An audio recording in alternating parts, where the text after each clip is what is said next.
বাবার বাড়ি মানেই হলো একরাশ শৈশব আর হাজারো স্মৃতির ঠিকানা। হাই এভরিওয়ান, গুড মর্নিং সকলকে। আশা করছি সবাই ভালো আছেন, আমরাও কিন্তু বেশ ভালো আছি। সত্যি বলতে কদিন থেকে আমার শরীরটা ঠিক ভালো যাচ্ছিল না, তাই কিছু আর শ্যুট করা হয়নি। সকালে ব্রেকফাস্ট করে নিয়েছিলাম, আর দেখো সন্ধেবেলা এত জোর বৃষ্টি এসেছিল যে সেদিন এই বৃষ্টি দেখে তো ভয় লাগছিল। আমাদের উপরে ছাদ বাগানের দুটো টবও পড়ে ভেঙে গিয়েছিল।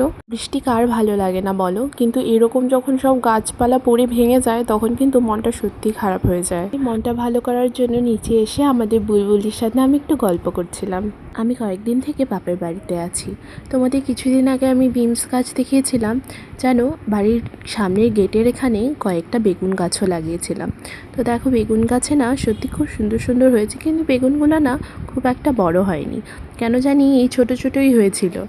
বলে না, নাই মামার থেকে কানা মামাই নাকি ভালো, তাই যতটুকুই হয়েছে আমার অতটুকুতেই আমরা খুব খুশি। আমিও যতটা খুশি ছিলাম, আমার ছেলেও ততটা খুশি ছিল। আর সন্ধেবেলায় এই টাইমটাতে এত মশা যে আর কি বলবো। ওই 3টে গাছ থেকে মোটমাট ওই 3টে বেগুনই পেয়েছিলাম, আর দুটো মূলোও দেখি নিচে হয়েছে। মূলো আমি ওই ব্যাগগুলোতেই লাগিয়েছিলাম, কিন্তু ব্যাগগুলোতে না হয়নি, তো নিচে হয়তো কোনো সিড পড়েছিল, তার থেকে দুটো মূলো হয়েছে। এবার কার কার আম গাছে কত আম হয়েছে বললো তো? আমাদের আম গাছে তো একটাও আম হয়নি।